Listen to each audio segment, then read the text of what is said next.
ሀራምቤ ሬዲዮ 98.7 ከነሙሉ ክብሩ። ጤና ይስጥልኝ ክብራትና ክብራን አድማጮች እንደምን ከርማችኋል? ዛሬ የተለየ እንግዳ ይዤላችሁ መጥቻለሁ። ይህ እንግዳችን ለረጅም ጊዜ በኢትዮጵያ ሬዲዮ ከዛም በኋላ በዶይቼ ቬለ ለረጅም ጊዜ አሁንም እየሰራ ያለውን ተወዳጁን በተለይ ደግሞ ታስታውሳላችሁ በወቅቱ በነበረው የዜና ትንተና እንዴት አይነት ትንተና እንሰማ እንደነበረ ታስታውሳላችሁ። ነጋሽ መሐመድን ይዤላችሁ የቀረብኩት። እንደምን ከረምክ? ደህና ነኝ። ነጋሽ እናንተስ? እኔ ደህና ነኝ። በጣም ጥሩ። እንዴት ነው እንግዲህ አንተ በ1982 ዓመተ ምህረት በኢትዮጵያ ሬዲዮ ነው የተቀጠርከው። ዜና ፋይል ለመሆኑ ይሄ ዜና ፋይል የሚለው ነገር ያን ጊዜ ነው የተጀመረውና እንዴት ነበር? እንደው አክቹአሊ ዜና ፋይል እኔ ከመግባቴ ትንሽ 1-3 አመት ቀደም ብሎ ነው 79 በኢትዮጵያ አቆጣጠር ነው የተመሰረተው። እኛ ዜና ፋይል የገባ ነው ከዛ ከ3 አመት በኋላ 82 ህዳር አካባቢ ነው። እንግዲህ ስላመሰራራቱ እኔ ስላልነበርኩ ብዙ አላቅም፣ የሰማሁትን ነው የምናገረው። ጌታቸው ኃይለ ማርያም የሚባል ነባር ጋዜጠኛ ነበረ። እሱ ነው ዜና ፋይልን የመሰረተው። ከኢትዮጵያ ቴሌቪዥን ወደ ኢትዮጵያ ራዲዮ ተዛውሮ ዜና ፋይልን እሱ እንደመሰረተ ነው የማውቀው። በኋላ ካየሁት በኋላ የዜና ፋይል መሰረታዊው ምናልባት ሀሳቡም ጭምር የመጣው ከቢቢሲ ሳይሆን አይቀርም ብዬ ገምታለሁ። ያኔ ታስታውሱ ካላችሁ ቢቢሲ ኒውስ ዴስክ፣ ኒውስ አወር ምናምን የሚል ፕሮግራም ነበረው እና እዛ ውስጥ ዜና አለ፣ ዜና ትንታኔ አለ፣ አጫጭር ቃለ መጠይቆች አሉ እና ኮሜንት አሉ። አንደኛው ኒውስ አወር ወደ 1 ሰዓት ገደማ የሚሄድ ነው። ኒውስ ዴስክ የሚለው ነው መሰለኝ 30 ደቂቃ ገደማ ነው የሚሄደውና በዛ መሰረት ነው ፎርሙሌት የተደረገው ይመስለኛል ዜና ፋይል። ብሔራዊ ሸንጎ የሚባል ነበረ መሰለኝ እና እዛ ሄደስ እንደው አዘጋገብ እንዴት ነበር? ማለት የመጀመሪያው እንትንህ ምንድነው? ማስታወስ እንዴት ነው?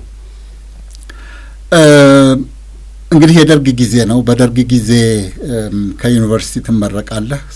ከተመረቅ በኋላ ራሱ ማዕከላዊ ፕላን የሚባል አለ። ራሱ መንግስት ነው በእጣ ይመድብሃል እና እኔም እንደማንኛውም ተማሪ ተመረኩኝ። እኔ አስተማሪነት ነበር የምፈልገው። እንዳለመታደል ወይም እንደመታደል ሆኖ እጣ ሲወጣ እኔ እዚህ አልነበርኩም። ይሄ ደግሞ የተለመደ አሰራር ነው። በተለይ የክፍለ ሀገር ልጆች እጣው የሚወጣው ከተመረቅን መስከረም ላይ ነው እጣ የሚወጣው። ስለዚህ መምጣት አያስፈልገንም። ከዛ ከስም ዝርዝር ውስጥ ካንተ በፊት ወይም በኋላ ያለው በአልፋቤት ነው እጣውን ያወጣልሃል። እንደዛ ነው እኔ እጣ ያወጣልኝ። ያው መጀመሪያ ማስታወቂያ ሚኒስቴር ነው። ከማስታወቂያ ሚኒስቴር በኋላ ነው ኢትዮጵያ ራዲዮ። እንግዲህ ያኔ ወደ 18 ልጆች ነን። ሩሲያም የተማሩ እዚህ ኢትዮጵያ ውስጥም የተለያዩ ዩኒቨርሲቲዎች አስመራ ዩኒቨርሲቲ፣ አዋሳ ኮሌጅም ነበሩ አስታውሳለሁ። እና ከሩሲያም የመጡ ልጆች ነበሩ። 18 ነን። ማስታወቂያ ሚኒስቴር ያኔ 5 ይሁን 4 መምሪያዎች አሉ። 4ቱን በትክክል አስታውሳለሁ። ይሄ ፕሬስ የሚባለው አዲስ ዘመንን የዛሬ ኢትዮጵያና ኢትዮጵያ ሄራልድ የሚታተምበት፣ ኢትዮጵያ ዜና አገልግሎት አለ፣ ኢትዮጵያ ራዲዮ ቴሌቪዥን አለ። አንድ ደግሞ የምን መምሪያ ነው የህዝብ ግንኙነት የሚባል አለ። ስለዚህ ከነዚህ 5 ውስጥ 4ቱ ነበሩ። 4ቱ ጋር ሄደን 18ታችንም እንግዲህ መጀመሪያ ኢትዮጵያ ራዲዮ ነበር መሰለኝ የሰው ችግር የነበረበት። እዛ ተፈተንን። ከዛ እንግዲህ ሌሎችም ጋር ቀጠለን። እኛ ግን እኔና የተወሰኑ ልጆች የቴሌቪዥኑን ፈተና ስንወስድ እናንተ ራዲዮ ቀርታችኋል ተባልን። አስተማሪነቱ ሲቀር ሁለተኛ ምርጫዬ ፕሬስ ነበር። እዛ ጋዜጣ ላይ እንደው ትንሽ ለማንበብም ለመሞነጫጨርም ይመቻል የሚል እምነት ስለነበረኝ ሳልፈተን ቀረሁኝ እዚህ ኢትዮጵያ ራዲዮ። ከዛ በኋላ ከኢትዮጵያ ራዲዮ በኋላ ከተመደብን በኋላ ስልጠና ነበር። 3-4 ወር የቆየ ስልጠናውን የሚሰጠን ጋሽ ጌታቸው ነው። ጌታቸው ኃይለ ማርያም ነበር። ፎርማል የሆነ ስልጠና አይደለም፣ ኢንፎርማል ነው። የሆነ አሳይመንት ይሰጠናል። ይህን ጽፋችሁ ነው ይለናል። ጽፈን እንመጣለን፣ ያርማል። እዛ ላይ ዲስከስ እናደርጋለን። ድምጻችን ስቱዲዮ እየገባን ይሄ ጅማታችን እስከሚተረተር ድረስ በጣም እየጮህን እናነባለን። እሱ ደግሞ ለዚህ ለዲያፍራም እንዲሰፋ ይረዳል ይባላል። እናንተ እንግዲህ ካልተለማመዳችሁ ከኛ በፊት ሲነገር እንደምንሰማው እዚህ ውስጥ ከረሜላም እያረጉ መላስ እንቅስቃሴው እንዲያይ አይናችን ማይክሮፎን አለ፣ ወረቀት አለ። የወረቀቱ ላይ የተጻፈው የመጀመሪያና የመጨረሻ አረፍተ ነገሮች ከማይኩ ሳትወጣ አይንህን ብቻ በማንቀሳቀስ እንዲህ አይነት በኋላ በጣም የሚጠቅሙ የዛን ጊዜ ግን አሰልች የሚመስሉ ስልጠናዎች ነበረ። እዛም በቃ ሌሎቹ ባልደረቦቼ ወደ ሌላ ክፍል ሲሄዱ አንተ እዚህ ትቀራለህ ተባልኩኝ።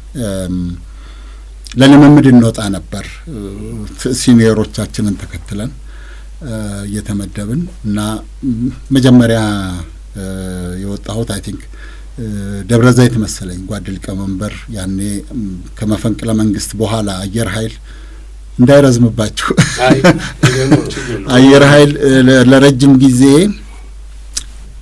አክሮፏል ወይም ቅሬታ አለበት የሚባል ነገር ነበረ።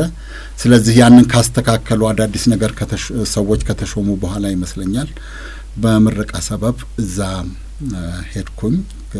ሌላ ሲኒየር ጋዜጠኛ ተከትዬ ነው ሄድኩት። ግን በየሄድንበት ስንመጣ እኛም ልክ እንደ መደበኛው ጋዜጠኛ እንጽፋለን። ሪፖርታችንን ጽፈን ግን የምንሰጠው ለጋሽ ጌታቸው ነው እና ሊተላለፍም ላይተላለፍም ይችላል። እንደ ድል ሆኖ የዛን ቀን እኔ እዛው እንትኑ ላይ ድግስ ነበር፣ ምረቃት አለ፣ ከዛ ድግስ ነበር። እዛ ላይ እየሞነጫጨርኩ ነበር። መሽቶብን ደረስን። ለ2 ሰዓት ዜና ፋይል ስርጭት ወይም ፕራይም ታይም መድረስ ነበረበት። አብሮኝ የሄደችው ልጅ ብዙ አልደረሰላትም ነበር። የኔ ተላለፈ። ከዛ ማን ይቻለኝ በቃ ምናልባት ጋሽ እዚህ ላይ አንድ ጥያቄ ያለኝና እሱን ላንሳ ብዬ ነው መሀል የገባሁት። አሁን ያለው እንግዲህ ጋዜጠኝነት ትምህርት አለ፣ አሁን ላይ ይሰጣል በተለያዩ ኮሌጆች፣ ዩኒቨርሲቲዎች እና በእናንተ ዘመን ምን አይነት ትምህርቶች ነበሩ? ቅድም ሩሲያ ሄደን ተምረን ነበር። ሩሲያ አልሄድንም። ከሩሲያ ተመርቀው የመጡ ሌሎች ልጆች ነበሩ። ምናልባት ምንድን ነው ያኔ ይሰጥ የነበረው ትምህርት? እኔ የኢትዮጵያ ቋንቋዎችና ስነ ጽሁፍ ነው የተማርኩት። እዛ በቀጥታ ከጆርናሊዝም ጋር የሚያያዙ የተወሰኑ ኮርሶች አሉ። ለምሳሌ ሪሰርች ኤንድ ሪፖርት ራይቲንግ፣ ሪሰርች ታረጋለህ፣ ሪፖርት ትጽፋለህ። ሞስት ፕሮባብሊ ለራዲዮ ላይሆን ይችላል፣ ግን ይሄ ፕሬስ ለምንለው ለጋዜጣ አይነት የሆነ ነገር ይሰጥሃል። ከዛ የሚዲያ ኦዲዮ ቪዥዋል ምናምን የሚባል እንዲሁ የቴሌቪዥን አይነት ነገር እዛም ነበረ። የድርሰት አጻጻፍ የሚባል በአማርኛ ሊትሬቸሩ ለብቻ ወደ ሚዲያው የሚቀርበውን እያወራሁ ነው። ይህ አለ። እነሱን ትራንስሌሽን እንዲያውም 2 ኮርስ መሰለኝ እሱን አለ። ከዛ ውጭ ግን ቀጥታ ከጋዜጠኝነት ጋር የሚያያዝ ኮርስ ወይም ትምህርት አልነበረም። ምናልባት በልምድ እንግዲህ ያኔ በደንብ እናንተ በተለይ በጣም ሲኒየር የሆናችሁ ጋዜጠኞች ዛሬም ድረስ ማይረሳ አሻራ አሳርፋችኋል በዚህ በሚዲያው ላይ እና በተለይ በእያንዳንዱ ኢትዮጵያዊ ጆሮ ላይ ነጋሽ መሐመድ በጣም ይሰማል። እስካሁን ውስታዎች አሉ እና ምናልባት ስትሰሩ ያኔ ምን አይነት ቻሌንጆች ነበሩባችሁ? ምን አይነት ግብግቦች ነበሩባችሁ? ከስርዓቱም ጋር ይሆናል ማህበረሰቡ ያለበት የንቃተ ህሊና ደረጃም ሊሆን ይችላል። ምን አይነት ነገሮች ነበሩ? የመረጃ ምንጮቻችሁስ? ስርዓቱ አስቸጋሪ ነው። በተለይ ያው የደርግ ጊዜ ዜና የምንወስደው በዜና አገልግሎት በኩል የሚያልፉ ዜናዎችን ነው። ሎካል ኢንተርናሽናል ዜናም ከዜና አገልግሎት ነው የሚመጣው። ነገር ግን ኢንተርናሽናሉ ላይ የውጭው ዜና ላይ ትንሽ ለቀቅ ያለ ነጻነት እንደነበረ አሁን ይሰማኛል ከሎካሉ ይልቅ። ዜና ፋይል የነበራት የራሷ ትንሽ ነጻነት ያንን ከዜና አገልግሎት ከሚመጣው ዜና በተጨማሪ አንድም የራሱን ሪፖርተሮች ይልክ ነበር፣ ሁለትም የራሱ የዜና አገልግሎት በየክፍለ ሀገሩ ያሉ ሪፖርተሮች ቀጥታ ለዜና ፋይል በድምጽ እንዲልኩ ይደረግ ነበረ። በዚህ ደረጃ ቫራይቲውን የዜናውን አቀራረብ አይነት የተለያየ ለማድረግ ተሞክሯል። እኛ ግን እዛ ውስጥ የምንሰራው እርስ በርስ እንደ ፉክክርም አይነት ነገር ነበረ። ሌላ ይሄ የኤዲቶሪያል ሲስተም የምንለው ማለት ሪፖርተሩ ዜናውን ይሄዳል፣ ይጽፋል፣ ለኤዲተሩ ይሰጣል። ኤዲተሩ አብሮ ከሪፖርተሩ ጋር ብዙ ጊዜ ሁሌ ይሳካል ማለት አይደለም። የሰው ኃይልም እጥረት አለ፣ የጊዜ ጥበት አለ፣ እንደዛ አለ። ግን በአብዛኛው በተለይ ሴንሲቲቭ የሚባሉ ቅድም አሁን እንዳነሳቸው የሸንጎ አይነት ሪፖርቶች በዚህ ፕሮሰስ ነው የሚያልፉት። ሪፖርተሩ አለ፣ ኤዲተሩ አይቶት ከዛ በኋላ ታይፕ ተደርጎ ነው እንግዲህ ወደ ስቱዲዮ የሚካሄደው። ስለዚህ ይሄ በልምድ የሚዳብር በስራ ሂደት የትኛውም ደግሞ የሚዲያ አውትሌት በዚህ መንገድ ነው መጠቀም አለበት ብዬ የማስበው። አሁን እየተጠቀምን ነው፣ ሌላ ጉዳይ ነው። በአብዛኛው እናነባለን፣ ውድድር ነገር ስለነበረ እንደናንተ ኢንተርኔት የለም፣ እዚህ ቁጭ ብለህ ሞባይል ላይ የምታገኘው ነገር የለም። ስለዚህ ያሉን ሶርሶች ውስን ናቸው። አሁን በእኔ ሚዲያ የማዳምጠው ለሶስት ነገር ነው ብዬ ነው የማስበው። እነዛ ነገሮች ከሌሉ ለምን እደክማለሁ የሚል እምነት አለኝ። አንደኛው እንደ ማንኛውም ሰው ኢንፎርሜሽን ለማግኘት ነው። ሁለተኛው ያ ኢንፎርሜሽን በምን መንገድ ቀረበ፣ እንደ ጋዜጠኛ ለመማር ነው ወይስ የቱ ጋር ተሳስቷል እሱን ለማወቅ ነው። ሶስተኛው እኔ ከዛ ምን አገኛለሁ ነው። ይህንን ላውቅ የምችልበትን ሚዲያ ነው አሁን የምከታተለው። አለበለዚያ ብዙ አዲስ ነገር አይናገሩም ወይም ከኔ የተሻለ ወይም በእኔ ደረጃ ያቀርቡ የምላቸውን ጊዜን የማጠፋበት ምክንያት የለም። ይሄ ውስን ናቸው ያኔ የነበሩት። ቅድም እንዳልኩት እነ ቢቢሲ ናቸው። በኋላ ሲኤንኤን መጣ። ሲኤንኤን ቴሌቪዥን ነው። አክሰሱ በጣም ሊሚትድ ነበር ኢትዮጵያ ውስጥ።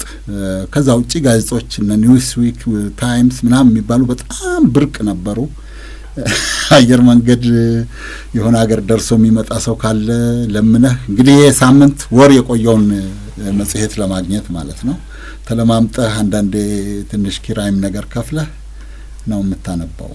ቅድም ኢንተርኔት የለም እንግዲህ በእናንተ ዘመን ያልከኝ፣ እንደገና ደግሞ አሁን በጣም ሁሉም ነገር እጃችን ላይ ነው ያለው። ስልካችን ሬዲዮ ነው፣ ጋዜጣ ነው፣ ሁሉ ነገር ነው አሁን ላይ እና በእናንተ ጊዜ በጣም ጋዜጦች ተፈልገው እንደዚህ ተገኝተው ነው የሚሰሩት። እኔ አንድ ማስታውሰው ነገር ምናልባት አሁን የዚህ የመካከለኛው ምስራቅ የገልፍ ሀገራት ጦርነት እነዚህ ነገሮች ሁል ጊዜ ቶሎ ቶሎ መረጃዎች መቅረብ አለባቸው።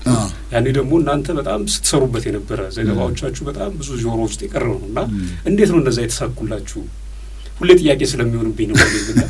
ኢንተርናሽናል ሚዲያውን በሙሉ ወደዛ ያተኮረ ነበር። የገልፍ ይሄ 91 ነው 90 ላይ የተጀመረው ጦርነት በግሪጎሪያኑ በጣም የዓለምን አቴንሽን የሳበ ነው። የኢትዮጵያ መንግስትም ደርግ ያኔ ለቀቅ አድርጎ ነበር። ዓለም አቀፍ ስለነበረ ምናልባት የሰውንም አቴንሽን እዚህ ሎካል በጣም ጦርነት የበዛበት ጭንቀት የሞላበት ምናምን ስለነበረ ያኛውን ለቀቅ አድርጎት ነበርና ፍሎው በየደቂቃው ነው የሚመጣው። ሮይተርስ፣ ኤኤፍፒ፣ በኋላ ደግሞ ኤፒ የሚባለው እነዚህ ኒውስ ኤጀንሲ የምንላቸው ቶሎ ቶሎ ይልካሉ። ቢቢሲ ደግሞ ሞኒተር እናደርጋለን፣ እንቀርጻለን። ቢቢሲ ቅድም ያልኳቸው አይነት ትላልቅ የዜና ወጃ ሰዓቶች ሲሆን እንቀርጻለን። እነሱ ደግሞ በየሰዓቱ ስለሆኑ ከሬዲዮ ላይ ነው። ሬዲዮ ነው ከራዲዮ ሞኒተር እናደርግ። ራዲዮ ነው በቃ ጆሮ ሁለት ተሰሙባቸው ራዲዮች። ዜና ፋይል ትልቅ ራዲዮ ነበር፣ ትልቅ ስፒከር ያለው ራዲዮ ነበር። እሱ ከድምጽ መቅጃ ጋር አሁን እንግዲህ እንዴት አድርጌ እንደምነግርህ አላውቅም። ሪል የሚባለው ቴፕ አይታችሁት ከሆነ አላየሁም ነበር። አሁን አላሳያችሁኝም እንኳን ኖረ። በዛ ነው ከሱ ጋር የተያያዘ ነው። ልክ ራዲዮ ሲከፈትና ሞኒተር የሚደረጉ ሰዓቶች ሁሉ አሉን። አሁን በደንብ አላስታውሰውም። የ8 ሰዓት የ10 ሰዓትና የ12 ሰዓት ከሰዓት በኋላ ያሉትን እንቀዳለን እና ከዚህ አሁን ካልኳችሁ ማሽን ጋር የተያያዘ ነው። ራዲዮ ሲከፈት እንቀርጸዋለን በሪል ቴፕ። እንደገና ያንን እያዳመጠን ሾርት ዌቭ ነው በዛ ጫጫታ መሀል እሱን ወደ አማርኛ እንተረጉማለን። ከዛ ሰንበዲ እያዳመጠ ለሌላ ሰው ይናገራል፣ ያ ሁለተኛው ሰው ይጽፋል፣ then ለታይፒስቶች ይሰጣል፣ ኤዲተሩ ካጸደቀል። በዚህ መንገድ ነው የምንሰራው። የሀገር ውስጥ ዜናዎችስ እንዴት ነው የምትሰሩት? ያኔ ለምንድን ነው እነዚህን ጥያቄዎች ማነሳው? ዛሬ ላይ ሁሉም ነገር አቅርቦቱ ሞልቶ ሰዎች ሰነፍ ሲሆኑ እናያለን ሚዲያው ላይ እና እሱ እንድናነሳ ብዬ ነው በዛው እና የሀገር ውስጥ ሚዲያ የሀገር ውስጥ ዘገባዎችንስ እንዴት ነው የምታጠናቅሯቸው? እንዴት ነው መረጃዎች የምትሰበስቡት? ቅድም ያልኩት አይነት ነገር ነው። ዋነኛው ሶርሳችን የዜና አገልግሎት። ዜና አገልግሎት በየክፍለ ሀገሩ ወኪሎች አሉት እዚህ አዲስ አበባም አሁን እንደ ቦሌ ኤርፖርት አይነት ቦታ ወኪሎች አሉት እና በዛ አካባቢ የሚደረጉ የሚሆኑ ኢንሲደንቶችን ለዜና አገልግሎት ይልካል። ዜና አገልግሎት የአዲስ አበባ ዴስክ፣ የክፍለ ሀገር ዴስክ ምናምን የሚባል ነበረው። ከዛ ወደኛ ቴሌፕሪንተር የሚባል አለ። እዛ ሆነው ሲልኩት እኛ ጋር አሁን የኢንተርናሽናል ዜናውን በዛ መንገድ ነው የሚመጣው። በቴሌፕሪንተር ይደርሰናል። ያንን እየበጠስን ኤዲት እያደረግን እንሰራለን። አንዱ ይሄ ነው። ሁለተኛው ትላልቅ ኢንሲደንቶች ሲኖሩ ወይም ሽፋን ያስፈልጋቸዋል ብሎ ኤዲተሩ ሲያምን ጥቆማው እንደመጣ ከኛ ጋር ለሪፖርተርነት እንመደባለን፣ እንሄዳለን እና ሪፖርተር የሚመደበው ነገ ለምሳሌ ጠቅላይ ሚኒስትሩ ቢሮ የሆነ መግለጫ አለ ከተባለ አንተ ትመደባለህ። ብላክቦርድ ላይ ያለ ቴፕ ሪኮርደር ኡኸር ነው የሚባለው ትልቅ፣ እሱን ተሸክመህ ትሄዳለህ። በዚህ መንገድ ነው እንሰራ የነበረው። አይ ጋሽ ነጋሽ አሁን ዶች ቬሌ ነው ያለኸው። ከዚህ ከሄድክ በኋላ እዛ እንደሄድክም የዜና መጽሔት አቅራቢ ነበርክ፣ ተርጓሚ፣ አርታኢ ነበርክ፣ በከፍተኛ አዘጋጅ ነበርክ፣ በማህበራዊ ኢኮኖሚያዊ፣ ፖለቲካዊ ጉዳይ ተንታኝ ነበርክ፣ በውይይት አዘጋጅ ነበርክ እና አንተም የጀመርካቸው ፕሮግራሞች አሉ እንደ ማህደረ ዜና እስካሁንም አለ። እንግዲህ ኦልሞስት ወደ 20 ዓመት እንዴት ነው ምልህ እንዲህ አይነት እንትን ሲሆን እንደገና ሌላ አለ። ሌላው ደግሞ አንተ በሄድክበት ቦታ ሁሉ የትኛውን ቦታ ስለ ኢትዮጵያ ምንም ስብሰባም ሆነ የማይመለከትም ቢሆን ግን ስለ ኢትዮጵያ የሚጠቀሱ ጉዳዮች ላይ ተከታትለህ ይሄንን ትከታተል ነበር። እንዴት ነው ትሰራ የነበረውና እዛ ከሄድክ በኋላ ያለው እዚህ ከኢትዮጵያ ሬዲዮ የነበርክበት ትንሽ ልምድ ነው፣ እዛ አሁን ረጅም ነውና ሰፊ ነው። እንዴት ነው? እውነቱን ለመናገር ከመጨረሻው ለመጀመር ብዙውን ልምድና በሙሉ ፍላጎት አቅምም ጭምር ሰርቻለሁ ብዬ የማስበው ኢትዮጵያ ራዲዮ የቆየሁባቸው 9 ወይ 10 ዓመታት ናቸው። ያው ለትምህርት ውጭ የወጣሁበት ጊዜ ሲቀነስ ዶቼ ቬለ ያው የ1 ሰዓት ስርጭት ነው ያላት፣ በጣም ትንሽ ነው። እዚህ በሰፊው ነው የለመድነው። ሶርሳችንም እዚሁ ነው ያለው። በተለይ ስለ ኢትዮጵያ ጉዳይ ስንዘግብ ባለስልጣኑ ይሁን ተቃዋሚ ይሁን ኦር ኢትዮጵያ ላይ ኢንተረስት አለኝ የሚለው የሌላ ሀገርና ዓለም ይሁን ሁሉም ሶርስ እዚሁ ነው ያለው። እምቢ ይላሉ ወይ እሺ ይላሉ ወይ ሁለተኛ ጥያቄ ሆነው እዛ ሩቅ ነን። ብዙ ጊዜ እንዲያውም የምናገኛቸው ኢንፎርሜሽኖች ሁለተኛ ሊሆኑ ይችላሉ፣ ዘግይተን ሊሆን ይችላል የምናገኛቸው። ያም ሆኖ ግን ኢትዮጵያ ውስጥ የሚደረጉ እንቅስቃሴዎችን ፖለቲካል፣ ኢኮኖሚክ እንቅስቃሴዎችን እንከታተላለን በሁሉም መስክ። እዚህ ኮረስፖንዳንቶች አሉን። አንዱና በጣም የምንተማመንባቸው ሶርሶቻችን እነሱ ናቸው። ሁለተኛው ደግሞ እኛ ቀጥታ የምናደርገው ኮንታክት ነው እዚህ ካሉ ሰዎች፣ ጉዳዩ ከሚመለከታቸው ባለስልጣን ይሁን ምን ይሁን በዛ መንገድ እናጠናቅራለን። ሶስተኛው ይሄ ኢንተርናሽናል የሚባለው ሚዲያ የሚጽፈውና የሚዘግበው ነው። በዛ ላይ ተመስርተን ነው የምንሰራው። በተቻለ መጠን የጋዜጠኝነት ስነ ምግባሩም ስለሚያስገድድ ባላንስ ለማድረግ እንሞክራለን። ሁሉንም ሳይድ ለማካተት እንሞክራለን። አንፎርቹኔትሊ ያው ሁሉ ጊዜ ከሌላኛው ወገን የሚመጣልን ሪአክሽን እኛ በለፋንበትና በደከምንበት ወይም ባሰብንበት መንገድና ደረጃ ላይሆን ይችላል። ግን ሁሉ ጊዜ የምናደርገው ይሄ ነው። የማደርገው አትሊስት እኔ ይሄንን ነው። ከዚህ ላለመውጣት ነው የምሞክረው። ስለዚህ ምንጮቻችን እነዚህ ናቸው።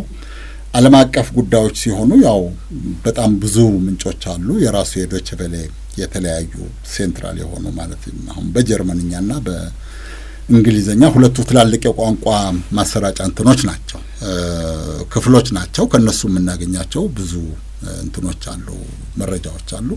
በዛ ላይ ተመስርተን በአማርኛ እየተረጎምን እንሰራለን። እኔ ያኔ ኤፍኤም አዲስ ነበር ያልኩት። እንዴት ሆነ የኢትዮ ኤርትራ ጦርነት ጊዜ ያው ያኔ እኔም የአማርኛ ክፍል ኃላፊ ነበርኩኝ እና ብዙዎቻችን እያንዳንዷን ሰዓት ስርጭት የራሳችንንም የሌላዎቹንም እንከታተላለን እና የዛን ቀን አንድ ቀን የማታው የዋናው ፕራይም ታይም የሆነው የዜና ፋይል ስርጭታችን ተቋረጠ እና ጄኔሬተር ወደዛ አውቶማቲካሊ ይነሳል። ከሌሎቹ ቀኖች በበለጠ የተወሰነ ሴኮንዶች ዘግይቶ ነው የተነሳው። ብዙዎቻችን ተረበሽን። ዴን ኔክስት ዴይ ኤዲቶሪያል ስብሰባ ላይ ይህን ነገር አነሳ ነው ተቋርጧል አልን። ግን ስራ አስኪያጁ አልተቋረጠም ለምን ተዋሻላችሁ አለ። ፍቃደ ይባላል። ፍቃደ ይምሩ ሁላችንም እዛ የነበርን ማለት የተለያዩ የቋንቋ ክፍሎች አረብኛ፣ ትግርኛ ሁላችን ብዙዎቻችን ሰምተናል። ስለ መቋረጡን አውቀናል። እሱ ደግሞ አልተቋረጠም። እኔ በመኪና እየሄድኩ እያዳመጥኩ ነበር አለ እና እንዴት ሊሆን ይችላል ብለን ከዛ የቴክኒክ ኃላፊውን ጠራ ነው ችግሩ እንዴት እንደነበረ እንዲያስረዳና ለምን እሱ የተለየ እንደሰማ ከዛ ሲነገረን እንደተቋረጠ ጄኔሬተር ለማስነሳት የተወሰኑ ተጨማሪ ሴኮንዶች ከሌላው ጊዜ የበለጠ እንደፈጀ አጠቃላይ ጊዜውን አሁን አላስታውስም፣ ግን 1 ደቂቃም አይሞላ እንደዛ እንደሆነ አስረዳን። ከዛ የዚህኛው ምክንያት ሲነግረን በመኪና እየሄድክ ከሆነ መኪናህ ኤፍኤም ሪሲቨር ይቀበላል ራዲዮ የሱ የፍቃደ መኪና። እዛ ግቢ ውስጥ ደግሞ ዝም ብላ ቁጭ አለች 10 ኪሎዋት 1 ኪሎዋት የሆነች ማሰራጫ ጣቢያ አለች። ድሮ ብስራተ ወንጌል የሚባል ጊዜ ለአዲስ አበባና አካባቢዋ አድማጮች የሚያሰራጩባት ነበረች። ብስራተ ወንጌል ከተዘጋ በኋላ ዝም ብላ ነው እቺ አንቴናዋ ቁጭ ያለችው እና ዝም ብላ ተቀምጣለች ብሎ አስረዳን የቴክኒክ ኃላፊው። እስከዛ ጊዜ ድረስ አናውቅም እኛ። አክቹአሊ ነው ከዛ በፊት ጀርመን ሄጄ ስለነበረ ያኔ 93 ወይም 94 ላይ ጀርመን ሲሄድ የኤፍኤም ስርጭት ኡካቤ ነው እነሱ የሚሉት አዲስ መጀመሩ ነበር እዛ እና መኪናው ላይ በደንብ ጥርት ባለ መንገድ ይሰማል ከሾርት ዌቭ እና ከሚዲየም ዌቭ በተለየ እና ብሮሸሮች እየሰበሰብኩ ነበር ከዛ እንትን በየጎበኘንበት ጣቢያ እና ፋናንም ስንመሰረት ፕሮግራም ሳጠና መሰረት የሆኑኝ እነዛኞቹ ናቸው እና ይሄኛው ኢንሲደንት ሲፈጠር ኤፍኤም እንደማሰራጫ አንድ ያቺ የተባለችው 10 ይሁን 1 ኪሎዋት እንዳለች ስሰማ ፍቃደን ጠየቅኩት። ለምን ለአዲስ አበባና አካባቢው ትንሽ መዝናኛ አይነት ነገር አናሰራጭበትም? እንትኑ ካለ አንቴናው ካለ ለምን ዝም ብሎ ይቀመጣል አልኩት። በቃ ፕሮግራሙን ስራ እናንጣ አበል ትከፍላለህ አልኩት። ኦኬ አለኝ። ከዛ በኋላ ለተወሰነ ጊዜ ተረሳ። ለካ ሰውየው አለቆቹ ጋር ሄዶ ይሄንን ሪፖርት አድርጓል ልንሰራ ነው ኤፍኤም ምናምን ብሎ ከዛ ሲመጣ ትንሽ ማለት የሆነ ስብሰባ ላይ ዝም ብለህ እያወራህ ምናምን ብሎ ተቆጣኝ። ዴን ረመዳን ነበር። 1 ወር ሌሊቱ ሙሉ ቁጭ እያልኩ ማጥናት ጀመርኩኝ። ምን አይነት ፕሮግራም በየትኛው ሰዓት ለየትኛው አድማጭ ሊሆን ይችላል። መጀመሪያ አድማጩ የትኛው ነው? የቤት እመቤቶች፣ ሱቅ ውስጥ የሚውሉ ሰዎች፣ ተማሪዎች፣ አስተማሪዎች፣ ታክሲ ሾፌሮች እና የትኛው ሰዓት ነው እነዚህ የሚያዳምጡን እና የትኛው ጋ ነው ስለ ቤት አያያዝ፣ ስለ ባልትና፣ ስለ ትምህርት መጥፎነት ወይ ጥሩነት፣ ስለ ጤና እና ስለ መዝናኛ ይህን ፎርሙሌት አደረግኩ። ጻፍኩት። ጽፌ ጨርሼ ታይፕ የተደረገው እንኳን እንደገና ሪቫይዝ ሳላደርግ ነው እኔ ጥየላቸው የሄድኩት እና ያኔ ኤፍኤም አዲስ በዚህ መንገድ ነው የተመሰረተው። በጣም የሚገርም ነው። እንደገና ሌላ ከዚሁ ጋር ደግሞ አንተ እዚህ ኢትዮጵያ ሬዲዮ በነበርክ ጊዜ የስነ ምግባር ማኑዋል አዘጋጅተህ ነበር አለ? ረስቼው የለኝም። የደረሰ እንዴት ይሰምበን ነበር? ሰምተሃል? ከባድ ጥያቄ ነው። እዛ ጋር እንትን ነበርኩኝ ምንድነው ተባባሪ ምንድነው ሊቀመንበር የተለያየ ግሩፕ ኦፍ የተለያዩ ሰዎች ናቸው የሚሰሩት እና ጋሽ ጥላሁን ነበር የሱ እንትን ዋናው አስተባባሪ። እኔ ሁለተኛ ጥላ አይደለም። ጥላሁን ደጀ ነው ተራኪው አይደለም። አቶ ጥላሁን የሚባሉ ከዜና አገልግሎት የዜና እኛ ጋር አርፏል። አሁን እዛ የነበረ ነበር ጥላሁን። የአባት ስም ጠፋ፣ ያሳዝናል። ኤኒዌይ እሱ ነበረ። እኔ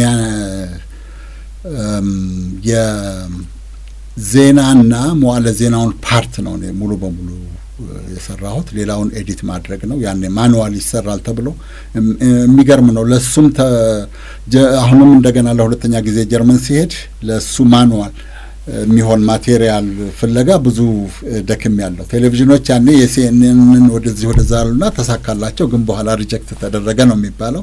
እኛ ጋር ግን ብዙ ደክመንበት ነበር። አላቅም ምን ነበር ማኑዋሉ? ይዘቱ ምን ነበር? ያዘጋጀው ነው? አንደኛው የጋዜጠኛው ስነ ምግባር ነው። ጋዜጠኛ ማን ነው ዲፋይን ይደረጋል። ዜና ሲሰራ እንዴት ነው መስራት ያለበት? ቅድም ያልኳቸው ፕሮሰስ፣ ሪፖርተሩ መጀመሪያ ሶርሱን እንዴት ያገኛል? ትክክለኛ ሶርስ ነው ወይ? ዴር አፍተር እንዴት ይጽፈዋል? ከዛ ኤዲተሩ ለምንድን ነው ኤዲተር ማየት ያለበት? ከኤዲተሩና በሪፖርተሩ መካከል የሚኖር ዲስከሽን እንዴት ነው? እና አንዳንድ ምሳሌዎች ደግሞ አሉ። ዜናም ሊሆኑ የማይችሉ ብዙ ጊዜ ዜና ሊሆን የማይችል ነገር የለም ይባላል። ቤዚካሊ ግን ሰውየው ሲጽፈው ወይ ሪፖርት ሲያደርገው ዜና እንዳይሆን ሊያደርገው ይችላልና እነሱ ነበሩ። ምንድነው ዋናው ዓላማ?